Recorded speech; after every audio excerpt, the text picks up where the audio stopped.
Hello friends, welcome to our channel. Today we're going to take a look at another horrible case with you. The case of Asel Nogoibaeva. The case of one fragile young woman who begged for help from the state and asked for protection. The authorities showed complete indifference. Asel Nogoibaeva was born in 1986 in the city of Tokmak, Ch Oblast, Kyrgyzstan. After finishing school, she finished hairdressing courses and moved to Bishkek to find a job in a salon. It is easy to get lost in a large city, but sometimes it is much easier to meet people there. One day, Azamat came to the hairdresser shop where Asel worked to get a new haircut. He liked the pretty, slender girl very much and invited her for a cup of fragrant coffee. The meeting became fateful for both of them. After all, Azamat also liked Asel very much. He seemed to be a simple and attentive man who was raised in a prosperous family and was very hard-working. Asel's family approved of her daughter's choice because Azamat was very religious and honored Muslim traditions. Asel's parents did not see any disadvantages in the groom and wholeheartedly blessed the marriage. At the age of 19, Asel married her beloved Azamat. Soon, the first child, a boy, was born in the young family. It seems that every man dreams of an heir, someone to carry on the family name. But in our story, the joy of fatherhood, like a genie released from a bottle, unleashed Azamats and cruel demons. And so, on an ordinary evening, a simple family story became a true drama, triggering a whole series of tragic events. Asel and Azamat were bathing their son. The inexperienced father accidentally poured too much water on the child. He shook with fright and cried a lot. Asel reacted rudely and shouted at her husband. Azamat did not hesitate to hit her in the face in response. That same evening, Asel and the child went to her mother's house. Azamat repented and asked for forgiveness. He begged and said that this would never happen again. It is worth noting that the Kyrgyz mindset is markedly different from other mindsets. From a young age, girls are instilled with the value of patience. Divorce is generally frowned upon, though not forbidden, and the Muslim faith plays a significant role in creating and preserving families through various means. Knowing the traditions and customs of the Turkic family, Asel, who grew up without a father, did not want her son to experience a similar fate. She believed that Azamat's violent outburst was a one-time occurrence, and they would be able to continue living harmoniously. However, Asel's return proved her wrong. A year later, the family returned from Bishkek to her native Tokmak to live near her parents. The return was joyful because Asel was expecting her second child. Asel was walking with her son on the playground near her home and met several classmates. They said hello and had a nice conversation. However, returning home from the walk, Asel again received a strong blow to the face. The blow was so strong that she fell and slipped on the linoleum. Unfortunately, this blow and fall triggered a miscarriage. After moving to Tokmak, Azamat became Asel's obsessions. He discreetly followed her on the streets, continuously seeking reasons for new conflicts. He had developed a taste for it and could no longer resist the urge to beat her, though the kind and attentive Azamat that Asel once knew had been completely replaced by a man consumed by anger and hatred. Asel resigned herself to living under his absolute control for the sake of her children. Even after Asel's mother, aware of the family drama, took Asel to her own home, the abuse did not stop. Azamat kept returning, begging for forgiveness and promising it would not happen again. Tradition intervened, as in Kyrgyzstan, a son must grow up with his father, and Asel ended up going back home 5 times. Life became a nightmare for Asel, and she tried seeking help from the police, but there is no criminal sentence for domestic violence in Kyrgyzstan. The maximum penalty applied to Azamat was a 3-day stay in an isolation center, after which he would return, and the cycle would repeat itself for 6 years. Azamat did not even want to consider divorce. He threatened that if Asel filed for it, he would find and kill her, the children, and her family. During the worst of the beatings, Asel's family took her to Italy, where she worked tirelessly as a nurse, cleaner, and dog walker, saving money for an apartment and a small business, in order to become financially independent and leave her tyrannical husband. After 3.5 years in Italy, Asel had saved enough to achieve her goals. During this time, she had seen many new things, communicated with interesting people, and gradually recovered her mental state. However, her maternal heart ached for her children, whom she had had to leave for so long, though she was reassured that their father never abused them. Asel's return to Kyrgyzstan revealed her children living in deplorable conditions.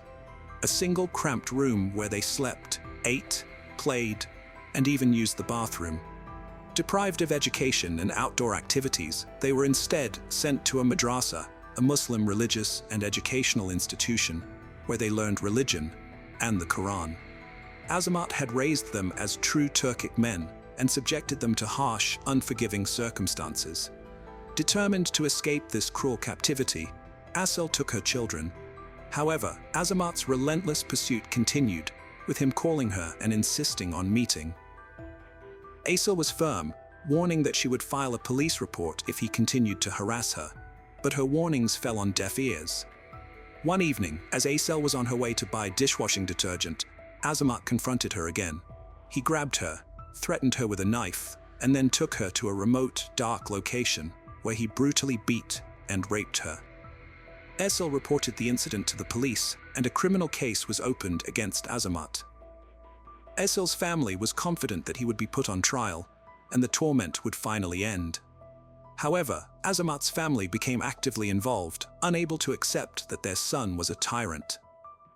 Azamat's mother and sisters repeatedly pleaded with Asel to withdraw the application, as in Kyrgyzstan, a woman is not expected to report her husband because it is considered a great shame. Through deception, they succeeded, and Asel withdrew the application in exchange for Azamat's application for relinquishment of parental rights, though he remains officially their father. The Sakalu District Court dismissed the case due to the victim's counter-application and the reconciliation of the parties. Upon his release, Azamat started a new wave of harassment and threats, sending daily threatening messages to Asel. He changed phone numbers to relentlessly continue his pressure. He openly said in voice messages that if he caught her, he would kill her. He waited for her in the driveway, at her workplace, and followed her everywhere for 3 months. Asel's relatives took turns living with her and her children, protecting her from Azamat's attacks. But this did not save the woman from a second act of violence on January 31st, 2023. The woman went to the police again and reported that her ex-husband had once again used force against her. A criminal case was also opened, and the suspect was detained. After the investigation, the materials were sent to the court. The family was waiting for the decision and expected a real term of at least 5 years. On the day when the trial was to take place, the judge and 2 prosecutors invited Asel to a separate office. Azamat was there, in front of her eyes. They removed his handcuffs, informing him that they had applied 3 years of probation instead of 5 years of imprisonment. In fact, he remained free. The court considered such a decision appropriate because Azamat has an elderly mother with a disability and 2 children from his marriage to the victim. Asel was in a state of distress, feeling trapped in the darkest of corners with no apparent way out. Despair and fear had once again firmly established themselves in her life. However, Asel decided not to wait for further attacks. She no longer trusted anyone and refused to listen to Azamat's relatives. Asel documented all the abuse, hired a lawyer, and filed an appeal with the regional court. The lawyers presented the court with all the threats in the messages and voice recordings, and this time the case proceeded to trial. But a series of different events constantly postponed the hearing, bringing closer the worst day for Asel. First, the lawyer fell ill, and the trial was postponed for a month. The second and third hearings were also postponed for inexplicable reasons. At the 4th hearing, Asel begged not to postpone the hearing any longer because she was afraid not of beatings but of death. Azamat continued to walk around freely and make attempts on Asel's life. On the eve of the meeting, he sent her a photo of a black backpack with a knife and a rope, with the caption, "I am ready to meet you at the bottom." However, due to Azamat's refusal of the state lawyer and the involvement of a private lawyer in the case was again postponed indefinitely. With such indifference from the justice and law enforcement agencies, Asel simply had no chance to save herself.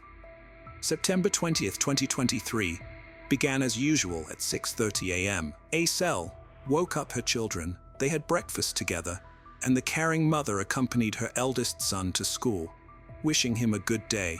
Asel was about to leave the house too, so she didn't close the door. Finishing getting ready, she brushed her hair as the front door suddenly opened. Azamat came in very quickly and very aggressively. Asel did not have time to react and close herself in the bathroom. He immediately hit her twice on the head, after which Asel fell into a state of confusion, not understanding what was happening. After striking her head, Azamat grabbed her by the throat and began strangling her. Asel lost consciousness. At times, she heard Azamat's voice, and it seemed to her that everything was a terrible dream, but the loud crying of her son brought her back to reality. Asel realized that she was awake. The boy covered himself with a blanket and, crying, repeated, "Daddy, don't do it." But his father ordered him to keep silent, otherwise he would harm him too. Asel did not remember how she went from the bathroom, where she had tried to hide, to the kitchen. He threw the unfortunate woman to the floor like an unwanted object, then picked her up again and continued to abuse her. In a moment, the perpetrator had lifted Asel up again and leaned her against the wall and was stabbing her face and neck with a clerical knife in cold blood. The next time Asel regained consciousness, she looked around and saw that everything was covered in blood, but she didn't realize what was happening. She had lost a lot of blood, and her throat was dry. She kept asking for a drink. Her once beloved husband brought her a bucket of rags, and in it was water mixed with blood. The perpetrator had developed such a strong taste for blood that he selected a knife from the kitchen, trying out various options to find the one that would reach Asel's heart. However, suddenly, the door opened and police officers entered the house. It turned out that a neighbor from the downstairs apartment had heard the scream and, aware of the difficult situation between Asel and her ex-husband, had called the police, which saved her life by preventing the horrific torture. Azamat Estebesov resisted and attacked the officers with a knife. In the ensuing chaos, no one realized the full extent of what had happened. The entire apartment was drenched in blood. Azamat had started cutting Asel in the bathroom, then dragged her to the kitchen through the hallway. He had cut off his ex-wife's nose and ears and inflicted multiple wounds on her face and neck. He had cut her throat, slashed her face, and beaten her severely. The district police officers arrived and called an ambulance. After assessing Asel's appearance, they began to look for the cut organs in a hurry, but they were nowhere to be found. Would you be surprised to know where they found the woman's ears and nose? In the monster's pocket. In pursuit of lost time, the police officers took Asel by their car to the 4th City Hospital in Bishkek. But there they did not provide her with first aid, explaining that according to her medical record, she did not belong to their hospital. Not only did the doctors fail to provide the victim with first aid, but they did not even stop the bleeding. Only in the 2nd hospital did she receive first aid and stop the bleeding. She was then sent to the National Hospital, where she underwent a 9-hour surgery. 6 doctors worked meticulously to restore Asel's face. The amputated organs that were found were carefully delivered by the district police officers. The doctors meticulously collected everything, as the earlobes and nerve nodes were completely severed. Azamat did this with a special knife. The nose was also completely cut off. In the hospital, Asel did not regain consciousness for a long time. She miraculously survived, but psychologists warned that her recovery would be long and very dangerous. She was disfigured. A criminal case under the article causing grave harm to health of the Criminal Code of the Kyrgyz Republic was initiated on the fact of the attack. The police detained the suspect in the commission of the crime, and he was sent to a pretrial detention center on September 27, 2023. The sentence against Azamat Estebesov was changed to 8 years of imprisonment by presidential decree. 9 judges were dismissed from their posts. Among them is the judge of Soik District Court of CH Region, Kelbek Toter Mamatov, who released the man under probation supervision. The decree of the head of state says that Toter Mamatov was dismissed in connection with the violation of the requirements of impeccable behavior of a judge. In addition to him, Sadir Japaro, by decree of November 1st, at the suggestion of the Council of Judges, prematurely terminated the powers of a number of judges who, in one way or another, violated the requirements of impeccability. 6 investigators were involved in the further investigation of the incident. They brought up all the previous cases of Azamat Estebesov and studied them again.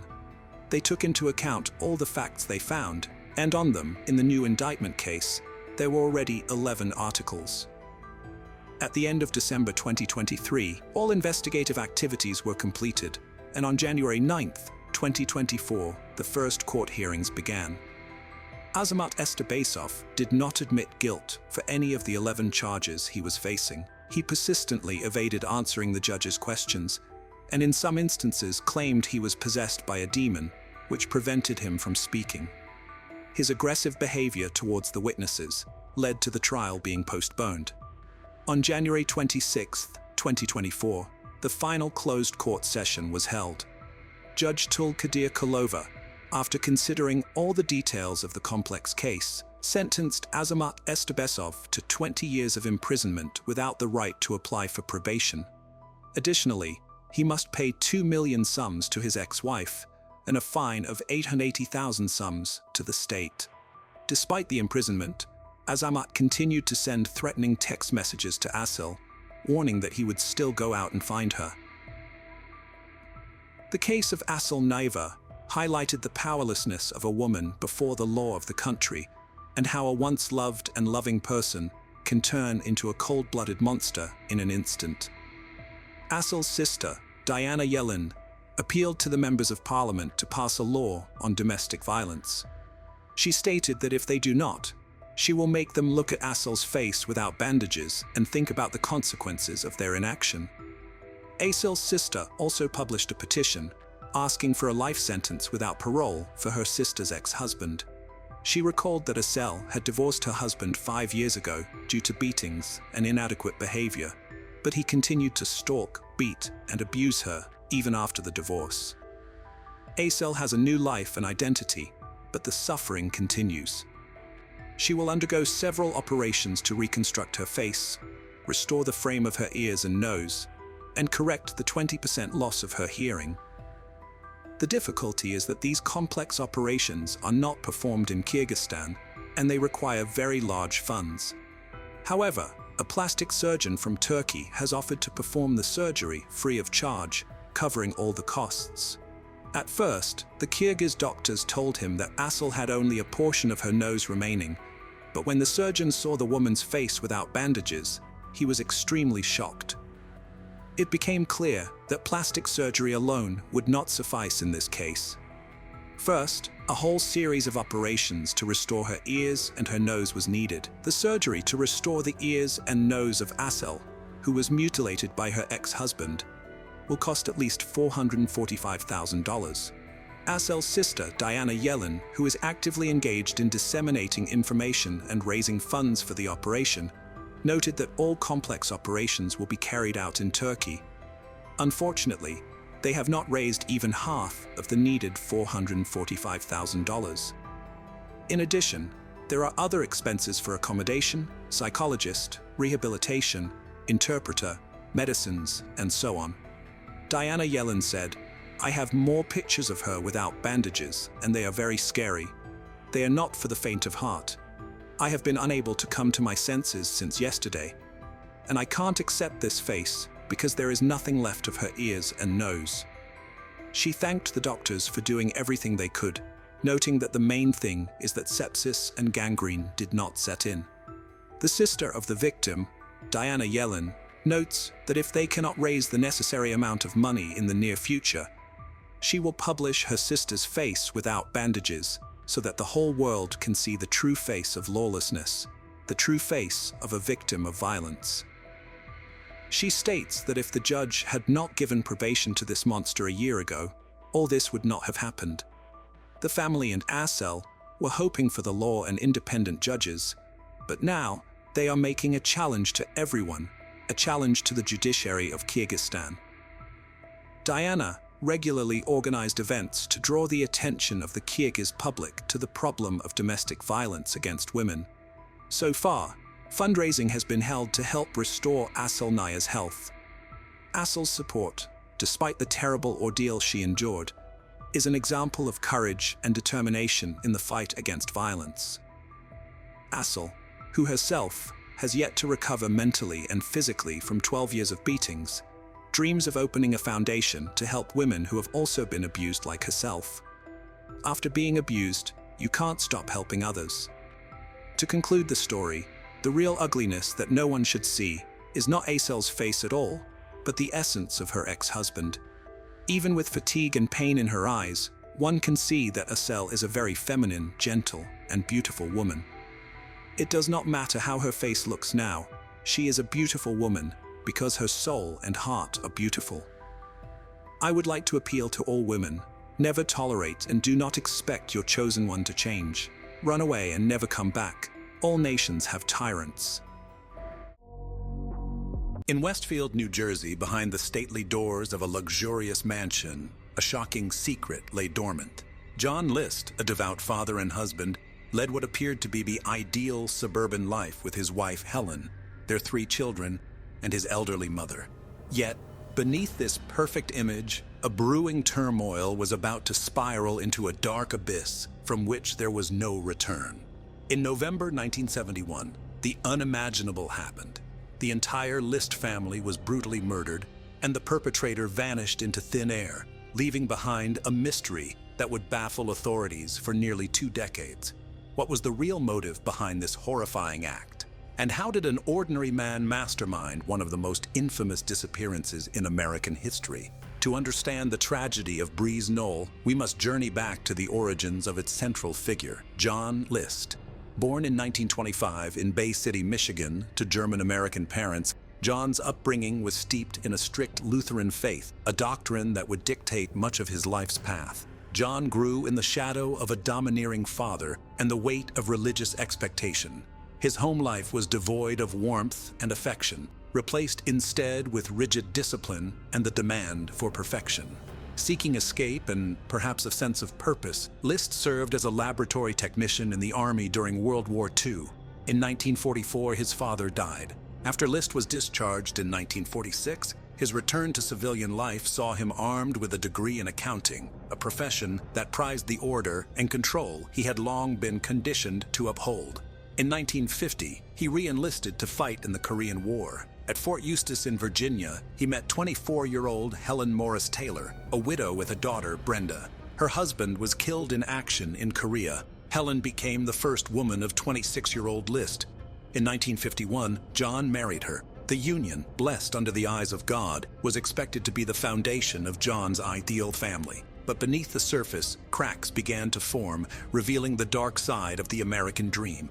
Helen's battle with alcoholism and a diagnosis of tertiary syphilis, a secret she kept from John until after their marriage, planted seeds of betrayal and resentment. This disease made her nearly blind. Helen's disability prevented her from walking, and she mostly stayed in bed. The couple had 3 children together, Patricia, John Jr., and Frederick. In 1960, List's stepdaughter Brenda got married and left their house. John was vice president and controller in a bank, and also Sunday school teacher at the local church. The family never missed a service. To the outside world, they were a picture-perfect family. Yet, John's inability to reconcile the imperfections of his family life with the unattainable standards set by his faith and upbringing foreshadowed a silent storm brewing on the horizon. 1965 marked a turning point for the Lists as they moved into Breeze Knoll, a 19-room Victorian mansion with marble fireplaces and a Tiffany skylight in Westfield, New Jersey. It was a grand statement, but its upkeep put a strain on John's finances, further exacerbating the pressure he felt to provide and maintain the facade of success. It was the most expensive house in Westfield at the time, and the family could not fully furnish it. List's neighbors said he was cold and reserved. Sometimes they saw John mowing his lawn in a full suit and tie. His marriage was probably unhappy. The family's Lutheran pastor overheard Helen saying to John, "If you were half the man my first husband was, we wouldn't be having the troubles we're having." John's professional life was marked by frequent changes and failures, a stark contrast to the image of stability he desperately sought to project. In 1971, at the age of 46, John List lost his position at the bank. The job loss was a personal humiliation, a failure not only as a provider, but as a man worthy of respect and admiration. His efforts to find another employment were unsuccessful. The thought of informing his family about the loss of income seemed unbearable. He dressed for work every morning and spent his days at the train station reading newspapers and covertly withdrew funds from his mother's bank accounts to cover the mortgage. List declined to seek welfare assistance, fearing the humiliating shame it would bring upon him in the community and contravening the values of self-reliance instilled in him by his father. The psychological portrait of John List that emerges is one of a man at war with himself, torn between the dogmatic beliefs of his upbringing and the realities of his faltering life. John was walking a tightrope of his own making. The chasm between the ideal and the real was widening, pushing him to the brink. As winter's chill enveloped the town of Westfield, a shroud of mystery began to unfurl around the stately List mansion. What lay within its walls was a secret so dark it would chill the bones of a community. Days turned to weeks since anyone had seen John List or his family. Neighbors grew concerned. Lights in the mansion burned day and night, yet its inhabitants seemed to have vanished into thin air. The once meticulous lawn now lay unkempt, a silent testament to the abnormality of the situation. Finally, light bulbs started burning out one by one. December 7th, 1971, marked the day the silence was broken. Police, responding to concerned calls, entered Breeze Knoll. Nothing could have prepared them for the scene that awaited. Organ church music was playing in the cold house as the heating had been turned off. In the mansion's ballroom, the lifeless bodies of the List family were found, each meticulously laid out. John's wife, Helen, their 3 children, Patricia, John Jr., Frederick, and his mother, Alma, had all been shot.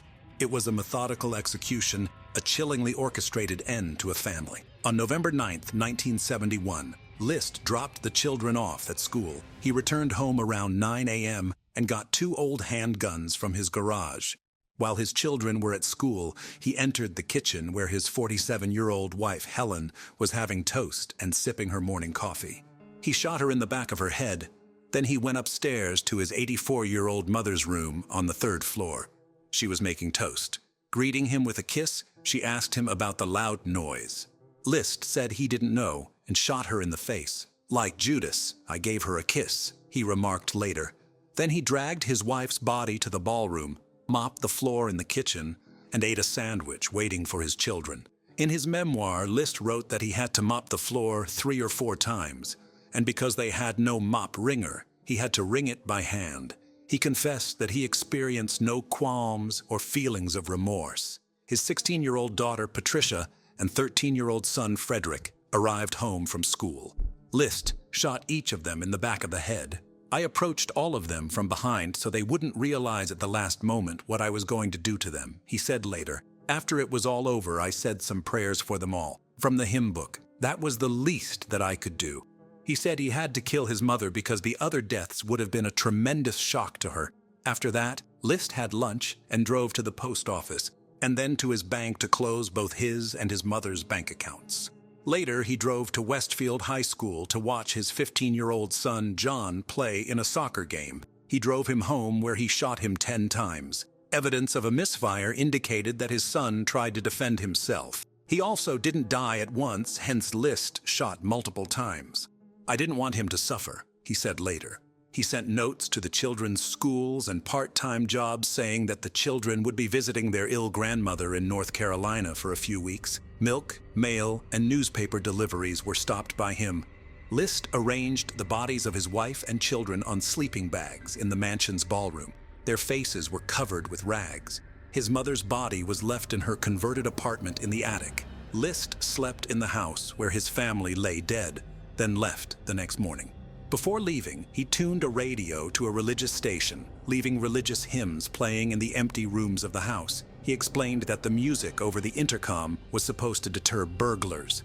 When the police discovered the bodies, John List was nowhere to be found. The man who sought control above all had orchestrated his family's demise before vanishing, leaving behind only a haunting letter that attempted to justify the unjustifiable. It was a 5-page letter to his pastor.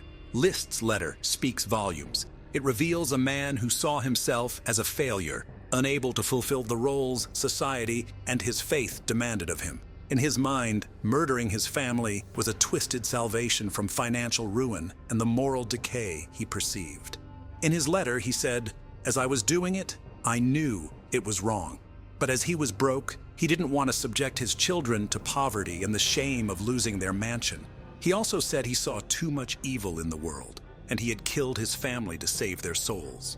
He was afraid that his family, confronted with a world full of evil and poverty, would turn from God. To his mind, this was the only way to ensure their safe arrival in heaven. He said, "I've finally decided that the only way to save them from that was to kill them." He wrote that his family was turning away from God and would ultimately spend eternity in hell for their sins because his wife Helen had stopped going to church. Moreover, his teenage daughter Patty desired to become an actress. I'm sure many will say, how can anyone do such a horrible thing? My only answer is it isn't easy and was only done after much thought.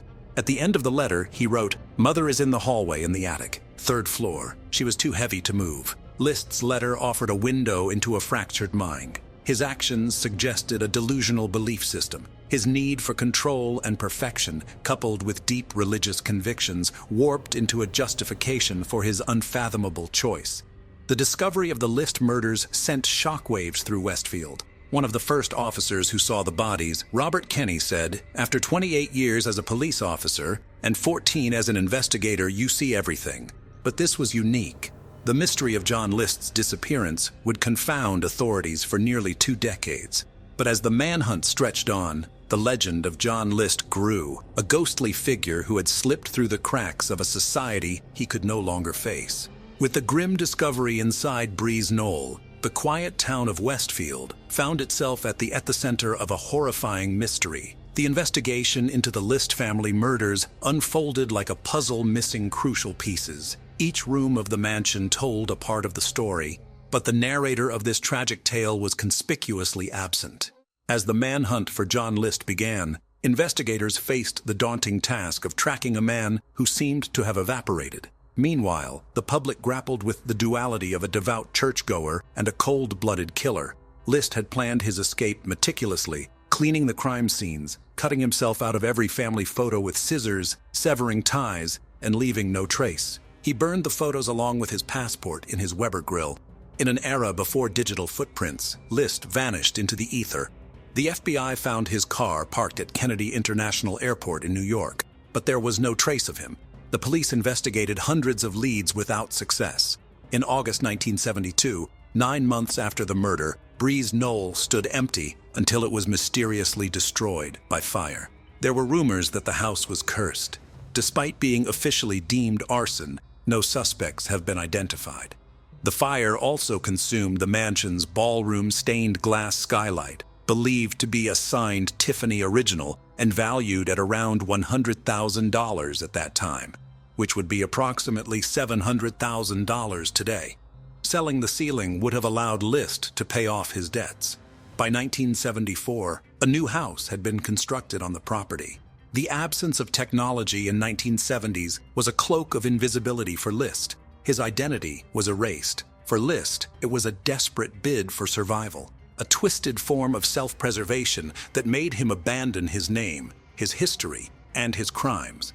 Assuming the name Robert Peter Clark, List started anew in Denver, Colorado. Here, he melded into the fabric of society, unnoticed. For List, Integrating into a new life was simpler in a city like Denver, which during the 1970s saw a significant number of people relocating from the East Coast. He grew a mustache, swapped his suits for casual clothes, and took to wearing a cap, yet made no significant effort to alter his appearance further. He first worked as a chef at a Holiday Inn, and between 1979 and 1986, he worked as the controller for a paper box manufacturing company located just outside Denver. Adopting a new identity allowed List to compartmentalize his guilt and live outwardly as a regular citizen. Yet, beneath the surface, the burden of his past life lingered, a specter only he could see. List's new life was a mirror of the old, minus the family he had destroyed.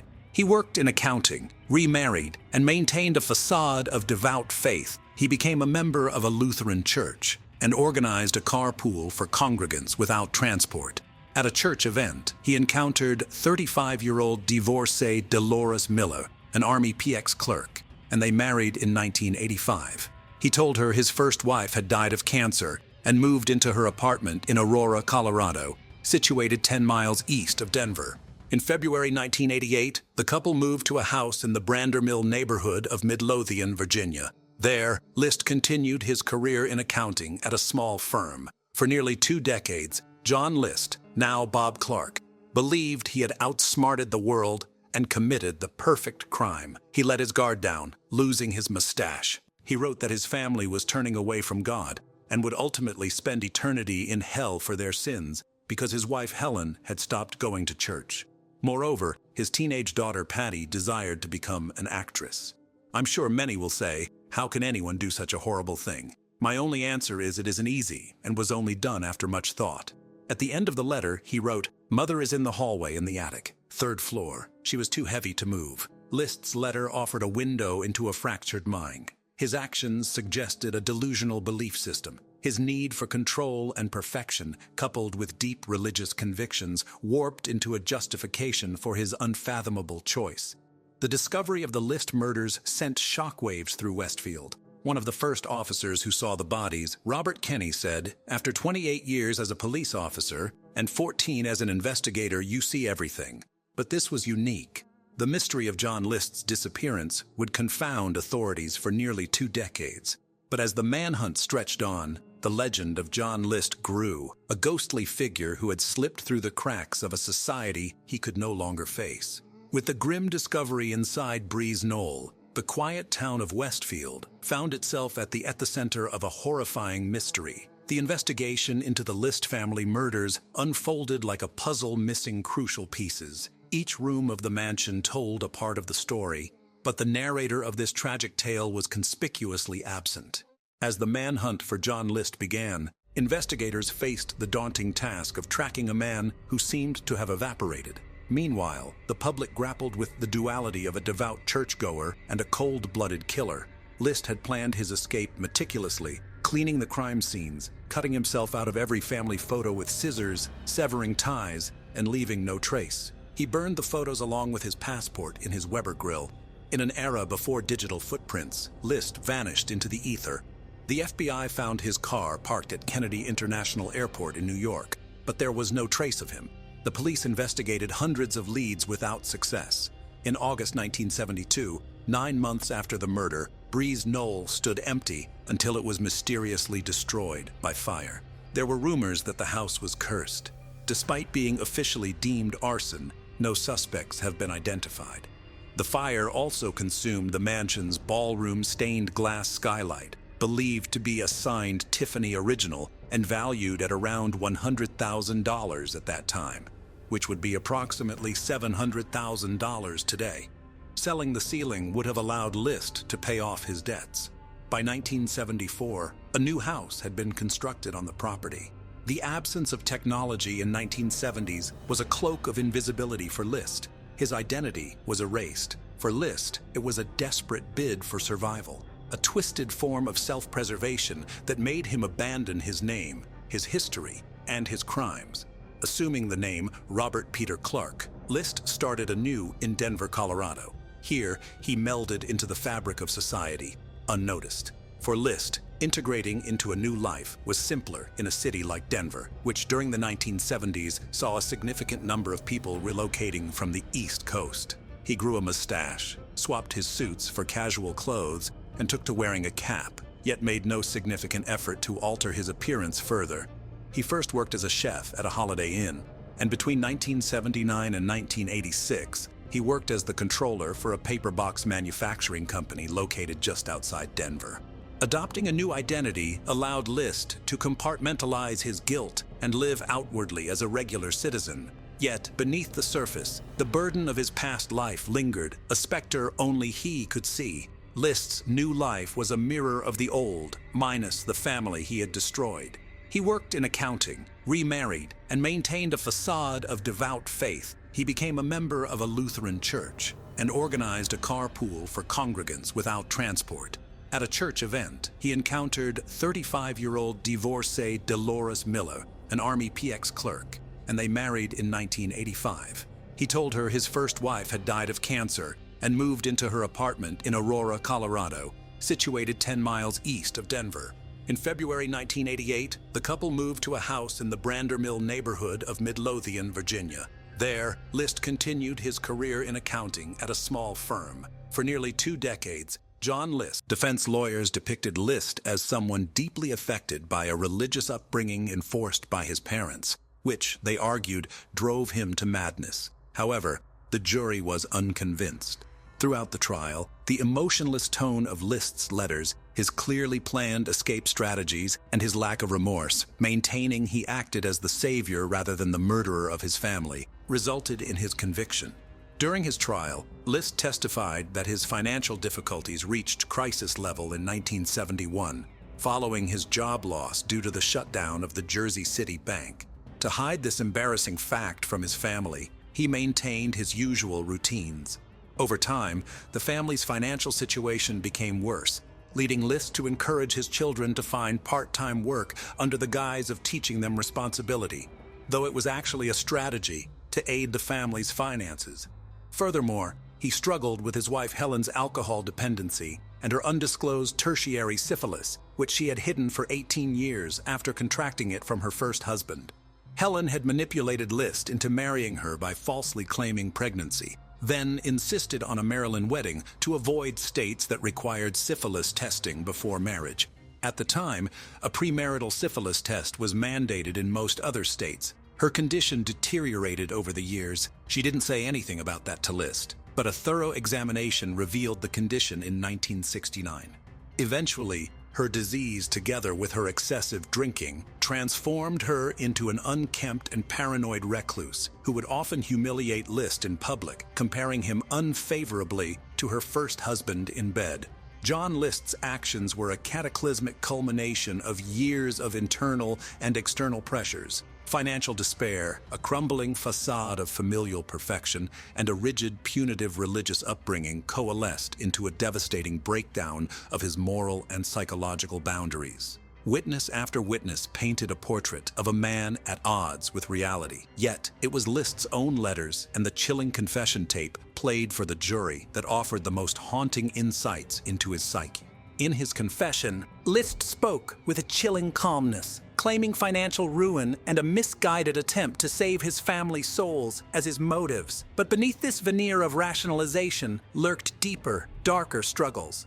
When the verdict came, it was unanimous. Guilty on all counts. On April 12, 1990, List was found guilty on 5 counts of first-degree murder. During his sentencing hearing, he refused to fully accept blame, stating, "I feel that because of my mental state at the time, I was unaccountable for what happened. I ask all affected by this for their forgiveness, understanding, and prayer." However, the judge firmly disagreed, declaring, "John List is without remorse and without honor," he said. After 18 years, 5 months and 22 days, it is now time for the voices of Helen, Alma, Patricia, Frederick, and John List to rise from the grave.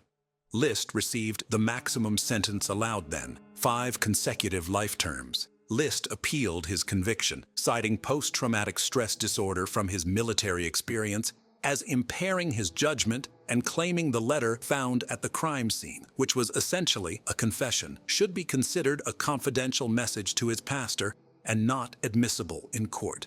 These appeals were dismissed by a federal appeals court. Years later, List admitted some regret for his actions in a 2002 interview with Connie Chung, saying, "I wish I had never done what I did. I've regretted my action and prayed for forgiveness ever since." Regarding why he didn't take his own life, he believed it would have prevented him from going to heaven, where he hoped to be reunited with his family. "So eventually I got to the point where I felt that I could kill them. Hopefully, they would go to heaven, and then maybe I would have a chance to later confess my sins to God and get forgiveness." He also said, "When we get to heaven, they'll either have forgiven me or won't realize what had happened. I'm sure that if we recognize each other, we'll like each other's company just like we did here when times were better." List passed away at the age of 82 from pneumonia complications on March 21, 2008, in prison at St. Francis Medical Center in Trenton, New Jersey.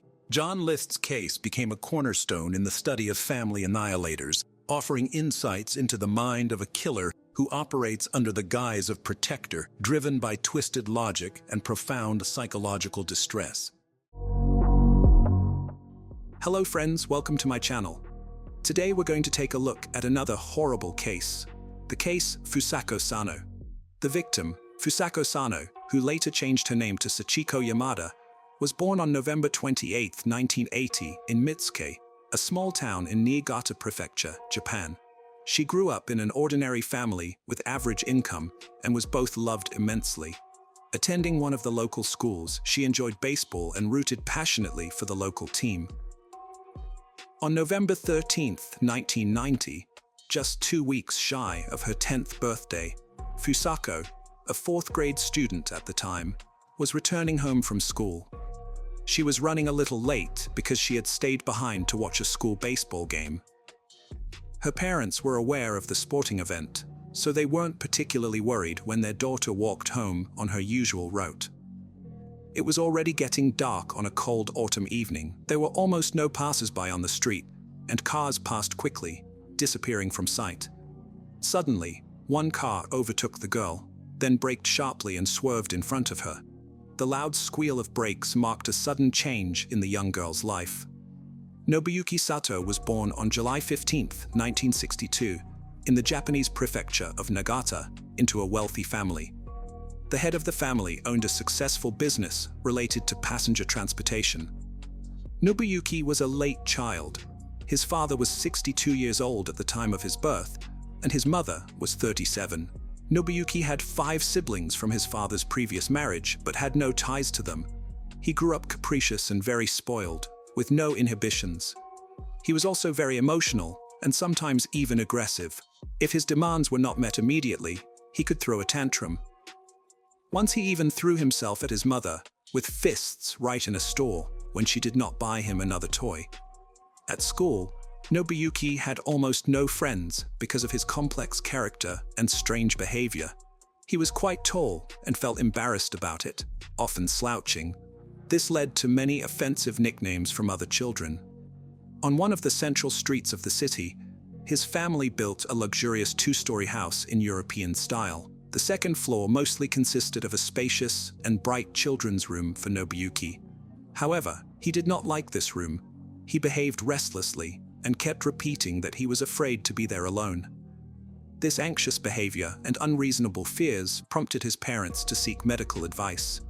After an initial examination at a regular hospital, Nobuyuki was referred to a psychiatrist for further evaluation. There he was, diagnosed with numerous disorders, including nyctophobia, fear of the dark, and misophobia, fear of germs and dirt.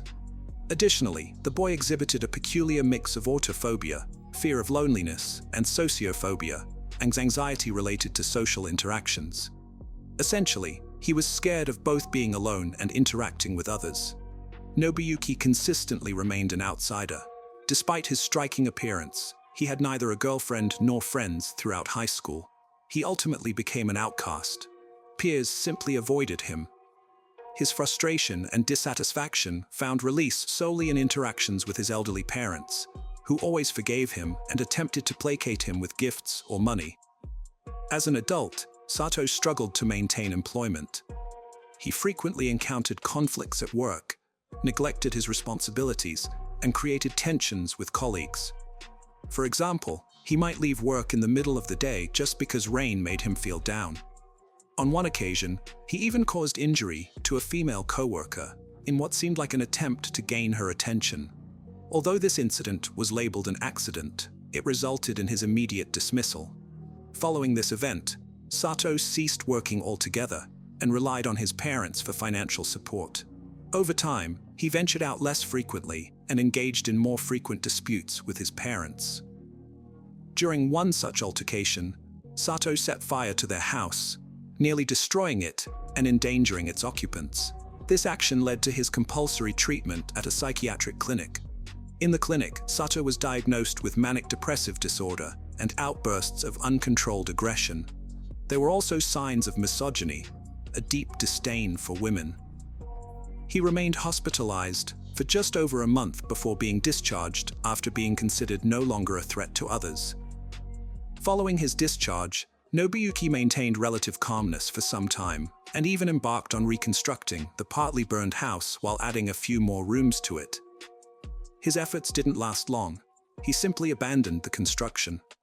After the first attempt at kidnapping and subsequent arrest, Sato became increasingly unsociable and sullen.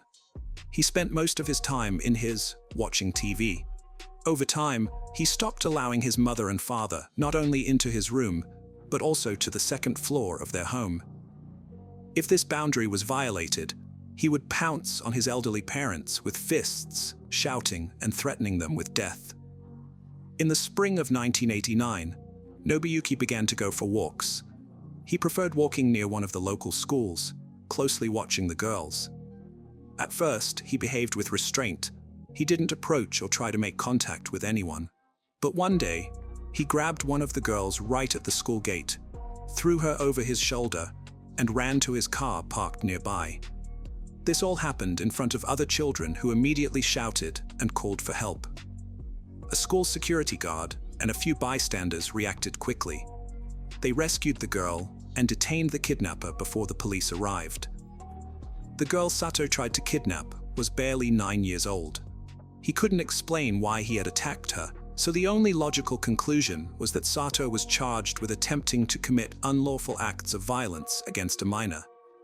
He faced a serious prison sentence, but at his trial in August that same year, Nobuyuki was given only a year's probation. According to reports, his father helped him by using connections and paying a significant amount of money. Soon after, Nobuyuki's name mysteriously disappeared from the criminal database, again due to his father's efforts. However, this zealous effort by his elderly father led him to suffer a heart attack and die. His father felt acute shame and pain for raising such a monster. A year and a half after the first failed kidnapping attempt in Nagata, 28-year-old Nobuyuki went on the hunt again. Throughout this period, he maintained a relatively calm demeanor, avoiding police attention. On November 13, 1990, Nobuyuki left home, got into his car, and drove around there for several hours. As evening settled and darkness began to fall, he navigated to a deserted road where he soon noticed a girl returning home from school. The girl was 9-year-old Fusako Sano, who had unfortunately been delayed at a sporting event that day. There were no people or cars nearby, no one to call for help. Nobuyuki abruptly stopped and swerved to the curb right in front of the girl. He exited the car with a knife in hand, grabbed Fusako, and threatened her, stating that if she screamed or attempted to flee, he would slit her throat. He then forced Fusako Sano into the trunk of his car. After driving down the road for a bit longer, he turned onto a vacant lot where he opened the trunk again. He tied the girl's hands and feet and taped her mouth shut. As night fell, Nobuyuki drove to his house. He carried Fusako through an unfinished part of his dwelling to remain undetected. Then he exited again and re-entered through the door as usual. Nobuyuki went upstairs and once more threatened her with the knife, instructing Fusako to be silent. He tied her to the bed and warned her that if she tried to leave the room, look out the window, scream, or cry, he would kill her and dispose of her body in the ocean so no one would ever find it. Terrified beyond belief, Fusako complied with everything her kidnapper demanded, still hoping for mercy and release. When Fusako did not return home from school at the expected time, her parents began worrying. They knew she stayed late after school sometimes to watch baseball games, but it was getting dark and she should have been home long ago. Initially, the Sono couple tried to locate their daughter by tracing her usual route from home to school. Unfortunately, their efforts were in vain. As night approached, they turned to the police, hoping for a swift resolution, since only a few hours had passed since she vanished. Police squads began the search promptly, and by morning, dozens of volunteers from the local community had joined the effort. The following day, over 200 individuals participated in the search operation. They combed through the area, pasted flyers bearing the missing girl's photo, and interviewed passers-by in hopes of finding random witnesses. Notably, Nobuyuki lived in close proximity to both the girl's school and the police station. Moreover, he had previously drawn police attention for an attempted kidnapping involving this very girl. However, he was not considered a suspect due to his late father's influence, which ensured Nobuyuki's name did not appear in any criminal databases. The extensive search went on for several months. Authorities and volunteers checked numerous empty buildings, structures, trailers, and railroad cars. They searched suspicious vehicles and vacant lots, and even monitored interstate highways. Despite these substantial efforts, no clues or traces of the schoolgirl's whereabouts were found. Various theories emerged, including one suggesting that North Korean special services might have been involved in her abduction. However, as time passed with no successful leads, Fusako Sano remained missing. Captured by a maniac, as Fusako herself later recounted, she was initially terrified and complied with her captor's demands in hopes that he might eventually show mercy and release her. Nobuyuki had no intention of letting her go. During the initial months of captivity, he bound Fusako's hands and feet so tightly that it impaired blood flow and caused some loss of sensation in her limbs. Any sign of disobedience or breaking silence resulted in severe punishment. He used a stun gun on her and physically assaulted her with fists or threats involving a knife. At the same time, Nobuyuki never once took advantage of his victim in an intimate way during her imprisonment. He did not regard her as a woman, but rather as something between a living toy and a pet. Talking to Nobuyuki was her only interaction. He sat and fed the prisoner once or twice daily with food prepared by his mother, who lived on the first floor. Due to this meager diet, the girl became weakened and severely malnourished. He forbade her from getting out of bed, requiring her to use plastic bags for bathroom needs. Once a month, he bathed Fusako in a basin, cut her hair and nails himself, and dressed her in his own shabby clothes. Despite this, even when she behaved quietly and followed all of his rules, he still beat her regularly for amusement. After several years, Fusako was finally broken psychologically.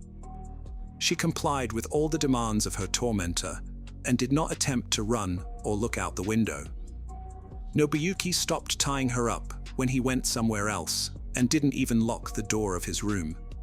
He merely made the bed with the prisoner lying there and threw a couple of blankets or towels on top, so that at first glance, it looked like there was nothing underneath.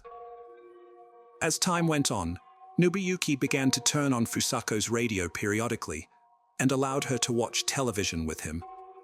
However, they only watched shows or sports matches that interested him. He also brought her comic books, which he adored. These were the only things Fusako read during her years of confinement. For almost 10 years, she had seen no other people apart from her captor and had never spoken to anyone else or left the confines of her room. In fact, she stayed on the bed all the time and hardly moved at all. The girl had become so resigned to her fate that she did not even try to resist escape or make herself known.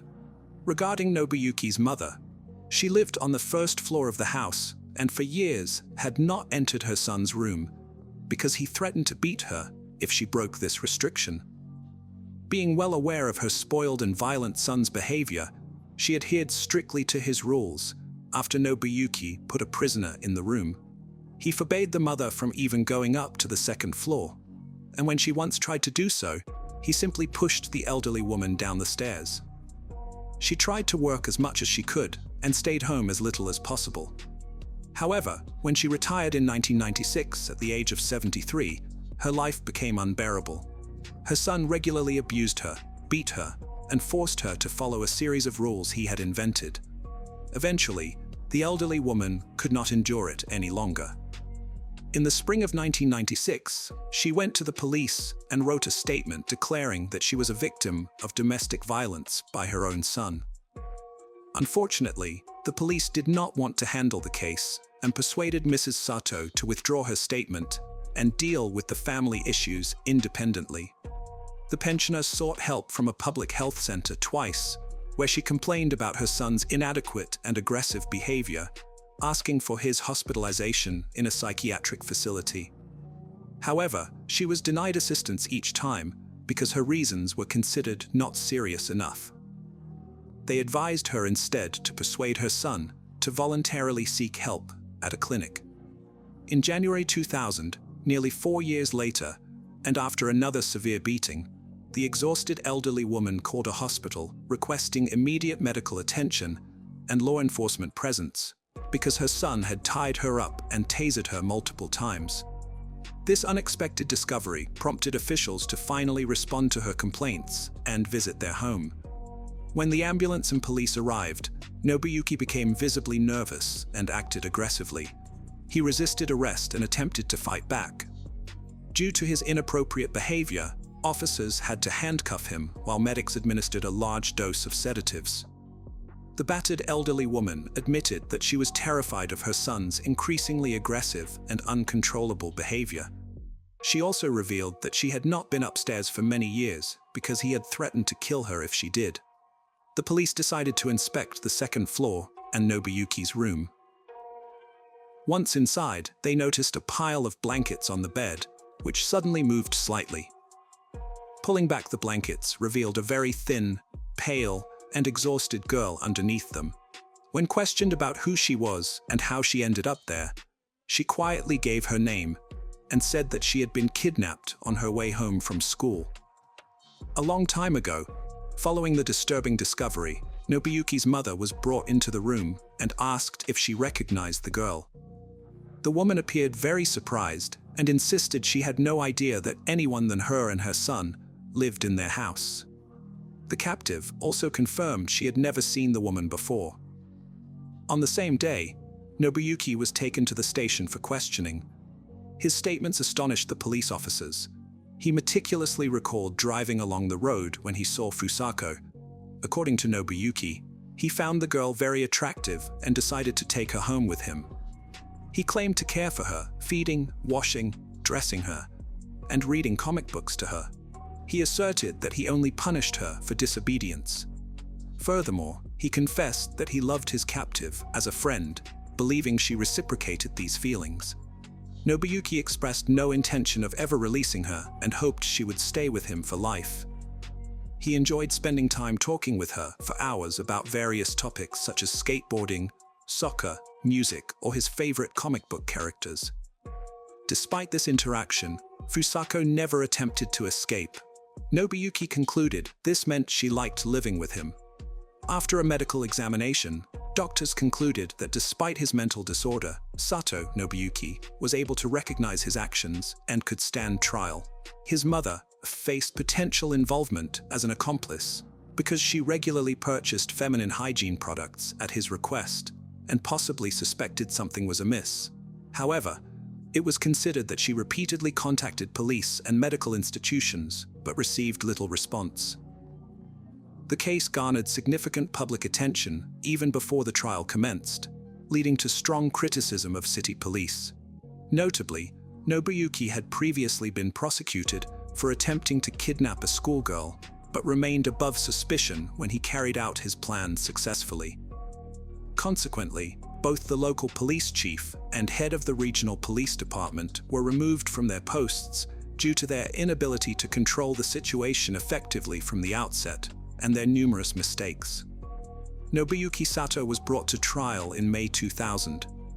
All his actions, even the smallest offenses, were meticulously scrutinized and added to the case. The prosecutors aimed to secure the maximum possible punishment for the kidnap. Consequently, Sato was found guilty and sentenced to 14 years in prison. This term was deemed the maximum at that time. He was released in the spring of 2015. By that time, his mother had long passed away in a nursing home, and Nobuyuki had no other relatives. He himself was found dead a year and a half later, in early 2017, in a small rented room. The cause of his death was not disclosed. As for the girl's life, at the time of her discovery, Fusako was so weak that she could barely stand on her feet. Doctors diagnosed her with exhaustion and dehydration. Her muscles were practically atrophied. Additionally, she stuttered, was frightened of sunlight, and had nearly lost her communication skills. When her parents saw their daughter for the first time, after nearly a decade apart, they didn't recognize her immediately. It took around a year for Fusako to recover physically to some extent, but her mental health took much longer to heal. Fusako Sano suffered severe post-traumatic stress disorder. She avoided people and intellectually remained at the level of a 9 or 10-year-old child. Her parents moved her out of town, where she changed her name to Sachiko Yamada and flatly refused to speak with the press. Over time, though, she made friends and took up photography. She even passed her driver's license test. However, in 2007, she faced another traumatic event when her father drowned before her eyes during a family trip to a river.